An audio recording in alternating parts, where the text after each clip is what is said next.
ಆತ್ಮೀಯ ಕೇಳುಗರಿಗೆ ನಿಮ್ಮ ರಮಾಶ್ರೀ ನಾಡಿಗೇರ್ ಮಾಡುವ ನಮಸ್ಕಾರಗಳು. ರಮ್ಯ ಕಥಾಲೋಕಕ್ಕೆ ನಿಮಗೆಲ್ಲ ಮತ್ತೊಮ್ಮೆ ಸ್ವಾಗತ. ನೀವೀಗ ಪ್ರೀತಿಯ ತೇರು ಧಾರಾವಾಹಿಯ 101ನೇ ಅಧ್ಯಾಯವನ್ನು ಕೇಳ್ತಾ ಇದ್ದೀರಾ. ಅದು ಸುಹಾಸ, ಮಂಜಣ್ಣ ಅದೇನೋ ಮುಜುಗರದಿಂದ ಮಾತು ನಿಲ್ಲಿಸಿದರು. ಹೇಳಿ ಮಾವ, ನೀವೇನು ಹೇಳಬೇಕು ಅಂದ್ಕೊಂಡಿದ್ದೀರೋ ಅದನ್ನು ಯಾವುದೇ ಹಿಂಜರಿಕೆ ಇಲ್ಲದೆ ಹೇಳಿ. ಸುಹಾಸ ಹೇಳಿದಾಗ ಸ್ವಲ್ಪ ನಿರಾಳತೆ ಅನುಭವಿಸಿದರೂ ತಕ್ಷಣವೇ ತಮ್ಮ ಮನಸ್ಸಿನ ಮಾತನ್ನು ಹೇಳಲು ಆಗಲಿಲ್ಲ ಮಂಜಣ್ಣನಿಗೆ. ಮನಸ್ಸಿನ ಮಾತು ನಾಲಿಗೆ ಮೇಲೆ ಬರಲು ತುಸು ತಡವರಿಸಿತು. ಹಣೆಯ ಮೇಲೆ ಸಣ್ಣಗೆ ಬೆವರ ಹನಿ ಸಾಲುಗಟ್ಟಿತು. ಮಾವ, ಯಾಕೆ ಬೆವರ್ತಾ ಇದ್ದೀರಾ? ಹುಷಾರಿದ್ದೀರ ತಾನೇ? ಮಂಜಣ್ಣನವರ ಪಕ್ಕ ಬಂದು ನಿಂತು ಹೆಗಲನ್ನು ಬಳಸಿ ಕೇಳಿದ. ಹುಷಾರಾಗಿದ್ದೀರಿ ಕಣಪ್ಪ, ಆದರೆ ಯಾಕೋ ಭಯ ಆಗ್ತಿದೆ. ಅದು ನೇಹಾ ಇಲ್ಲಿ ಒಬ್ಬಳೇ. ಮಾತು ಮುಂದುವರಿಸಲಾಗದೆ ನಿಲ್ಲಿಸಿದರು. ಮಂಜಣ್ಣನವರ ಕಣ್ಣಂಚಲಿ ನೀರು ಕಂಡ ಸುಹಾಸ, ಮಾವ, ಯಾಕಿಷ್ಟು ಭಾವಕರಾಗ್ತಾ ಇದ್ದೀರಾ? ಸ್ವಲ್ಪ ಕೂತ್ಕೊಂಡು ಸುಧಾರಿಸ್ಕೊಳ್ಳಿ. ನಿಮಗಿಷ್ಟ ಇಲ್ಲ ಅಂದರೆ ನಾನು ದೆಹಲಿಗೆ ಹೋಗಲ್ಲ, ನೀವು ಚಿಂತೆ ಮಾಡಬೇಡಿ. ನೇಹಾ ಇಲ್ಲಿ ಒಂಟಿ ಆಗ್ತಾಳೆ ಅಂತ ತಾನೇ ನಿಮ್ಮ ಯೋಚನೆ? ನೇಹಾ ಬಗ್ಗೆ ಏನೂ ಯೋಚನೆ ಮಾಡಬೇಡಿ. ಮಂಜಣ್ಣನ ಬೆನ್ನು ನೇವರಿಸುತ್ತಾ ಅವರ ಪಕ್ಕದಲ್ಲೇ ಕುಳಿತ. ನಿನ್ನೆ ಮೊನ್ನೆಯವರೆಗೂ ಚಿಕ್ಕ ಹುಡುಗನ ಹಾಗೆ ಹುಡುಗಾಟ ಆಡುತ್ತಾ ತನ್ನ ಪ್ರೀತಿ ಕಳೆದು ಹೋಯಿತು ಎಂದು ಅಳುತ್ತಿದ್ದ ಹುಡುಗ ಇಂದು ಏಕದಂ ಜವಾಬ್ದಾರಿಯುತ ಯಜಮಾನನಂತೆ ಮಾತನಾಡಿದ್ದು ಕಂಡು ಅಚ್ಚರಿಗೊಂಡರು ಮಂಜಣ್ಣ.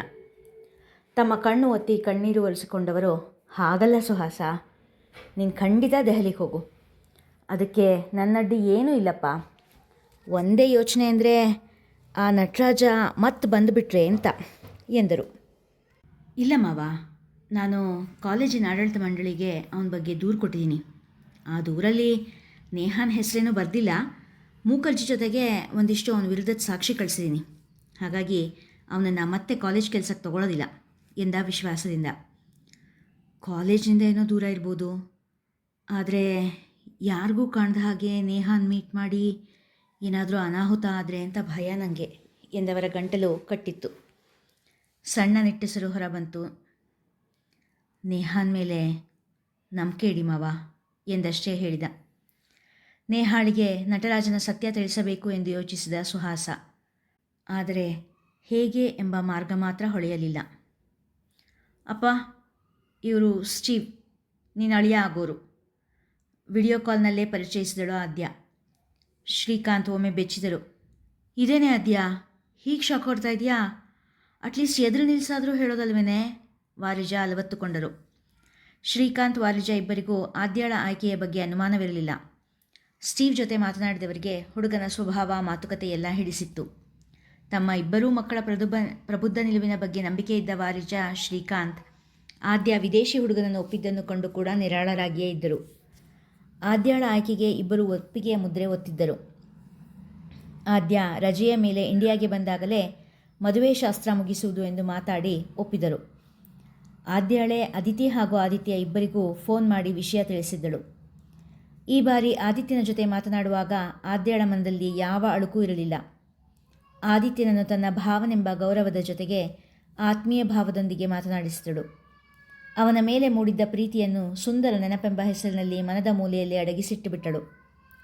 ಸ್ಟೀವ್ ಉಣಬಡಿಸುತ್ತಿದ್ದ ಪ್ರೀತಿ, ಕಾಳಜಿಯ ಮೃಷ್ಟಾನ್ನ ಆದಿತ್ಯನನ್ನು ಮನದ ಹಿನ್ನೆಲೆಗೆ ತಳ್ಳುವಲ್ಲಿ ಯಶಸ್ವಿಯಾಗಿತ್ತು. ಸುಹಾಸ ನೇಹಾಳನ್ನು ಮದುವೆಯಾಗಿ ಸುಖವಾಗಿ ಇರುವನೆಂಬ ನಂಬಿಕೆಯಲ್ಲಿದ್ದ ಆದ್ಯ ಅವನ ಕುರಿತು ಎಂದೂ ಯೋಚಿಸುತ್ತಲೇ ಇರಲಿಲ್ಲ. ನೀನಿಲ್ಲಿರೋವರೆಗೂ ನೇಹಾಳ ಜವಾಬ್ದಾರಿ ನಿಂದೇನೆ.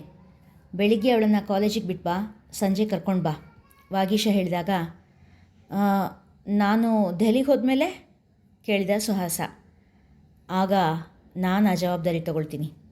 ಅಪ್ಪನ ಉತ್ತರ ಕೇಳಿ ಸುಹಾಸ ನಿರಾಳನಾದ. ಅದರಂತೆ ನೇಹಾಳನ್ನು ಕಾಲೇಜಿಗೆ ತಲುಪಿಸಿದ. ಯಾಕೆ ನೇಹಾ ಇಷ್ಟು ದಿನ ಕಾಲೇಜಿಗೆ ಬರಲಿಲ್ಲ? ನಿಮ್ಮ ತಂದೆಗೇನೋ ಹುಷಾರಿರಲಿಲ್ವಂತೆ? ಗೆಳತಿ ಕೇಳಿದಾಗ ನೇಹಾ ಉತ್ತರಿಸುವ ಮೊದಲೇ ಲೆಕ್ಚರರ್ ತರಗತಿ ಪ್ರವೇಶಿಸಿದ್ದರು. ಮದುವೆ ನಂತರ ನೇಹಾಳ ಉಡುಗೆ ತೊಡುಗೆಯಲ್ಲಿ ಏನೂ ಬದಲಾವಣೆಯಾಗಿರಲಿಲ್ಲ. ಮಾಂಗಲ್ಯದ ಸರ ಕೂಡ ಡ್ರೆಸ್ ಒಳಗೆ ಇರುತ್ತಿದ್ದರಿಂದ ನೇಹಾಳಿಗೆ ಮದುವೆಯಾಗಿದೆ ಎಂಬ ವಿಷಯ ಹೆಚ್ಚು ಜನರಿಗೆ ತಿಳಿಯುವಂತಿರಲಿಲ್ಲ. ನೇಹಾ, ನಟರಾಜ್ ಸರ್ ಜಾಗಕ್ಕೆ ಹೊಸ ಲೆಕ್ಚರರ್ ಬಂದಿದ್ದಾರೆ ಕಣೆ. ಅವ್ರಿಗಿಂತ ಚೆನ್ನಾಗಿ ಪಾಠ ಮಾಡ್ತಾರೆ. ವಯಸ್ಸಾಗಿದೆ, ಬಾಲ್ಡಿ. ಗೆಳತಿ ಪಿಸುದನಿಯಲ್ಲೇ ವರತಿ ಒಪ್ಪಿಸ್ತಿದ್ದಳು. ನಟರಾಜ್ ಸರ್ ಕೆಲಸ ಬಿಟ್ಬಿಟ್ರಾ? ಪಿಸುದನಿಯಲ್ಲೇ ನೇಹಾ ಕೇಳಿದಳು. ಗೆಳತಿ ಉತ್ತರ ಕೊಡುವ ಮುಂಚೆಯೇ ಲೆಕ್ಚರರ್ ಗಮನ ಇವರಿಬ್ಬರ ಕಡೆ ಹರಿದಾಗ ಇಬ್ಬರೂ ಸುಮ್ಮನಾದರು. ಅಲ್ಲಮ್ಮ ಅದಿತಿ, ಮೊದಲೇ ನಿಮ್ಮ ಮಾವ ಮಾಡಿದ ಸಾಲ, ಅದ್ರ ಜೊತೆಗೆ ಹೊಸದಾಗಿ ಮಾಡ್ತಿರೋ ಈ ಸಾಲ, ನಾಳೆ ಅನನ್ಯ ಬಾಣಂತನಕ್ಕೆ ಬೇರೆ ಬರ್ತಾಳೆ, ಅದ್ರ ಖರ್ಚು, ಒಟ್ಟಿನಲ್ಲಿ ಬರೀ ಸಾಲ ಸಾಲ ಸಾಲ ಅಂತಲೇ ಆಗುತ್ತಲ್ಲಮ್ಮ. ನಾವಿದನ್ನೆಲ್ಲ ತೀರಿಸೋದು ಯಾವಾಗ? ನೀವಿಬ್ಬರು ನೆಮ್ಮದಿಯಾಗಿರೋದು ಯಾವಾಗ? ಚಿಂತೆಯಿಂದ ಕೇಳಿದರು ಸೌಭಾಗ್ಯಮ್ಮ. ದೇಶದಲ್ಲಿ ಅರ್ಧದಷ್ಟು ಮಧ್ಯಮ ವರ್ಗದವರ ಚಿಂತೆಯೇ ಇದು. ಅತ್ತೆ, ನೀವೇನು ಚಿಂತೆ ಮಾಡಬೇಡಿ, ನಾನು ಎಲ್ಲ ವಿಚಾರಿಸ್ಕೊಂಡು ಬಂದಿದ್ದೀನಿ. ಇನ್ನೊಂದು 5 ವರ್ಷ ಕಷ್ಟಪಟ್ಬಿಟ್ರೆ ಸಾಕು, ಎಲ್ಲ ಸಾಲ ತೀರುತ್ತೆ. ಬೇಕಾದರೆ ನಿಮ್ಮ ಮಗ ಕೂಡ ನಮ್ಮ ಜೊತೆ ಬಂದಿದ್ದರು, ಅವರನ್ನು ಕೇಳಿ ಎಂದರು ಅದಿತಿ. ಹೌದಮ್ಮ, ದುಡಿಯೋರಿಗೆ ಬೇಕಾದಷ್ಟು ಮಾರ್ಗ ಇದೆ. ನಾವೇ ಕೆಲವೊಮ್ಮೆ ಹಳೆ ಪದ್ಧತಿ, ಮತ್ತು ಕೆಲವೊಮ್ಮೆ ಪೊಳ್ಳು ಅಹಂಕಾರಕ್ಕೆ, ಮತ್ತು ಇನ್ನೂ ಕೆಲವೊಂದು ಸರ್ತಿ ಆತ್ಮವಿಶ್ವಾಸದ ಕೊರತೆ, ಇಂಥ ಸಮಸ್ಯೆಗಳಿಗೆ ಜೋತು ಬಿದ್ದು ಬರೋ ಆದಾಯನ ಕಡಿಮೆ ಮಾಡ್ಕೊಳ್ತೀವಿ. ಕಾಲ ಬದಲಾಗಿದೆ ಅಮ್ಮ. ಈಗ ಹಾಸಿಗೆ ಇದ್ದಷ್ಟು ಕಾಲು ಚಚ್ಚೋದಲ್ಲ, ಕಾಲಿದ್ದಷ್ಟು ಹಾಸಿಗೆ ಹೊಲಿಸಬೇಕು. 4-6 ಕಡೆ ಓಡಾಡಿದ ಆದಿತ್ಯನಿಗೂ ದುಡಿಯುವ ತಂತ್ರ ಅರ್ಥವಾಗಿತ್ತು. ಹಾರ್ಡ್ ವರ್ಕ್ಗಿಂತ ಸ್ಮಾರ್ಟ್ ವರ್ಕ್ ಮುಖ್ಯ ಎಂಬುದು ಅರ್ಥವಾಗಿತ್ತು. ದಿನದ 24 ಗಂಟೆಗಳನ್ನು ಹೇಗೆ ಪ್ರೊಡಕ್ಟಿವ್ ಆಗಿ ಉಪಯೋಗಿಸಿಕೊಳ್ಳಬೇಕು ಎಂಬುದನ್ನು ಆದಿತ್ಯ ಚೆನ್ನಾಗಿ ಕಲಿತಿದ್ದರು. ದುಡಿಯುವುದರ ಜೊತೆಗೆ ಗಂಡ ಹೆಂಡತಿ ಇಬ್ಬರು ಹೆಚ್ಚು ಸಮಯ ಒಟ್ಟಿಗೆ ಕಳೆಯುತ್ತಾ ಒಬ್ಬರನ್ನೊಬ್ಬರು ಚೆನ್ನಾಗಿ ಅರ್ಥ ಮಾಡಿಕೊಂಡಿದ್ದರು. ಊಟಕ್ಕೆ ಉಪ್ಪಿನಕಾಯಿಯಂತೆ ಆಗಾಗ್ಗೆ ಜಗಳವಾಡುತ್ತಿದ್ದರೂ ಇಬ್ಬರ ಮಧ್ಯೆ ಅನ್ಯೋನ್ಯತೆ ಕೂಡ ಹೆಚ್ಚಾಗಿಯೇ ಇತ್ತು. ನೀವು ಡಯಲ್ ಮಾಡಿದ ಸಂಖ್ಯೆ ಅಸ್ತಿತ್ವದಲ್ಲಿ ಇಲ್ಲ. ನೇಹಾ ನಟರಾಜನ ನಂಬರ್ ಒತ್ತಿದಾಗಲೆಲ್ಲ ಇದೇ ಧ್ವನಿ ಕೇಳಿಬರುತ್ತಿತ್ತು. ಕಾಲೇಜಿನಲ್ಲಿ ಯಾವ ವಿದ್ಯಾರ್ಥಿಗೂ ನಟರಾಜ್ ಸರ್ ಎಲ್ಲಿಗೆ ಹೋದರೂ, ಯಾಕೆ ಹೋದರೂ ತಿಳಿದಿರಲಿಲ್ಲ. ಕಾಲೇಜ್ ಆಫೀಸಿನಲ್ಲಿ ವಿಚಾರಿಸುವ ಧೈರ್ಯ ಮಾಡಿದರೂ ಅಲ್ಲಿಂದ ಕೂಡ ಸರಿಯಾದ ಯಾವ ಉತ್ತರವೂ ಸಿಗಲಿಲ್ಲ ನೇಹಾಳಿಗೆ. ನೇಹಾ, ನಾಳೆ ನಾನು ದೆಹಲಿಗೆ ಹೋಗ್ತಾ ಇದ್ದೀನಿ. ಕಾಲೇಜ್ ಬಿಟ್ಟ ಮೇಲೆ ಊರ ಹೊರಗಿನ ಗುಡ್ಡಕ್ಕೆ ಕರೆದುಕೊಂಡು ಬಂದಿದ್ದ ಸುಹಾಸ್. ಅವರಿಬ್ಬರ ಜೀವನ ಬದಲಾಯಿಸಿದ ಸ್ಥಳ ಕಂಡು ಇಬ್ಬರು ಒಬ್ಬರಿಗೊಬ್ಬರು ತಿಳಿಯದಂತೆ ನಿಟ್ಟುಸಿರು ಬಿಟ್ಟಿದ್ದರು. ಸುಹಾಸ್ನ ಮಾತಿಗೆ ನೇಹಾ ಏನೂ ಉತ್ತರ ಕೊಡದೆ ಸುಮ್ಮನೆ ನಿಂತಳು. ಏನಾದರೂ ಹೇಳೋದಿದೆಯಾ? ಮತ್ತೆ ಅವನೇ ಕೇಳಿದ್ದ. ಇಲ್ಲವೆಂದು ತಲೆ ಆಡಿಸಿದಳು. ಚೆನ್ನಾಗಿ ಓದು, ಒಳ್ಳೆ ಕೆಲಸಕ್ಕೆ ಸೇರು, ಆಮೇಲೆ ನಿನಗೆ ನನ್ನ ಜೊತೆ ಜೀವನ ಮುಂದುವರ್ಸೋದು ಬೇಡ ಅನಿಸಿದ್ರೆ ನಾವಿಬ್ಬರು ಕಾನೂನು ಪ್ರಕಾರ ಬೇರೆ ಆಗೋಣ.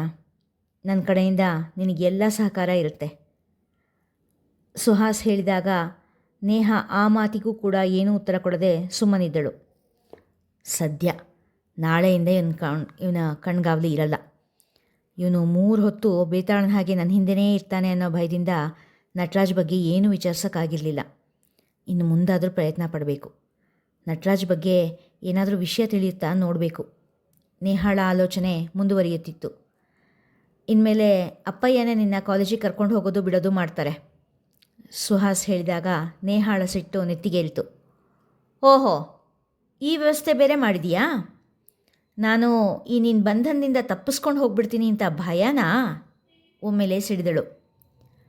ಹಾಗಲ್ಲ ನೇಹಾ, ಈ ಎಲ್ಲ ವ್ಯವಸ್ಥೆ ನಿನ್ನ ಒಳ್ಳೆಯದಕ್ಕೇನೆ. ಸುಹಾಸ್ ಒಳ್ಳೆಯ ರೀತಿಯಿಂದಲೇ ಅವಳಿಗೆ ತಿಳಿ ಹೇಳತೊಡಗಿದ. ಸ್ಟಾಪ್ ಇಟ್ ಸುಹಾಸ್, ನಾನೇನು ಚಿಕ್ಕ ಹುಡುಗಿಯಲ್ಲ, ನನಗೂ ಎಲ್ಲ ಅರ್ಥ ಆಗುತ್ತೆ. ನನ್ನನ್ನು ಜೈಲಲ್ಲಿ ಇಟ್ಟಾಗಿಡ್ತಾ ಇದೀಯಾ? ಅದೆಲ್ಲ ಆಗಲ್ಲ. ನಾನು ಯಾರ ಅಂಕೆಯಲ್ಲೂ ಇರೋಳಲ್ಲ, ಗೊತ್ತಾಯ್ತಲ್ಲ? ಇನ್ಮೇಲೆ ನಾನು ಕಾಲೇಜಿಗೆ ಒಬ್ಬಳೇ ಹೋಗಿ ಬರೋದು, ಜೋರಾಗಿ ಹೇಳಿದಳು. ಅವಳ ಮಾತಿಗೆ ಏನೂ ಉತ್ತರ ಕೊಡದ ಸುಹಾಸ್, ಈಗ್ಯಾಕೆ ಅದರ ಬಗ್ಗೆ ಮಾತಾಡಿ ರಗಳೆ ಮಾಡ್ಕೊಳ್ಳೋದು? ಅಪ್ಪಯ್ಯನ ಮಾತಿಗೆ ಹೇಗಿದ್ದರೂ ವಿರೋಧ ಮಾಡೋಕ್ಕಾಗೋದಿಲ್ಲ. ಇನ್ನು ಅವಳ ಜವಾಬ್ದಾರಿ ಅಪ್ಪಯ್ಯಂಗೆ ಸೇರಿದ್ದು ಅಷ್ಟೇ ಎಂದು ಯೋಚಿಸಿ ಸುಮ್ಮನಾದನು. ಸುಹಾಸ್ ಏನೂ ಉತ್ತರ ಕೊಡದೇ ಇದ್ದಿದ್ದು ನೋಡಿ, ಪರವಾಗಿಲ್ಲ, ನನ್ನ ಜೋರು ಮಾತಿಗೆ ಹೆದರ್ಕೊಂಡಿದ್ದಾನೆ ಎಂದು ಸಣ್ಣಗೆ ನಕ್ಕಳು ಮನದಲ್ಲೇ. ಇಲ್ಲಿಗೆ ಇಂದಿನ ಸಂಚಿಕೆ ಮುಗಿಯಿತು. ಮುಂದಿನ ಕತೆ ಮುಂದಿನ ಸಂಚಿಕೆಯಲ್ಲಿ. ಕತೆ ಇಷ್ಟವಾಗಿದ್ದರೆ ಹೆಚ್ಚು ಜನರಿಗೆ ಶೇರ್ ಮಾಡಿ, ಕಥೆಯನ್ನು ಲೈಕ್ ಮಾಡಿ, ಕಾಮೆಂಟ್ ಸೆಕ್ಷನ್ನಲ್ಲಿ ನಿಮ್ಮ ಅಭಿಪ್ರಾಯ ತಿಳಿಸಿ ಪ್ರೋತ್ಸಾಹಿಸಿ. ಧನ್ಯವಾದಗಳು.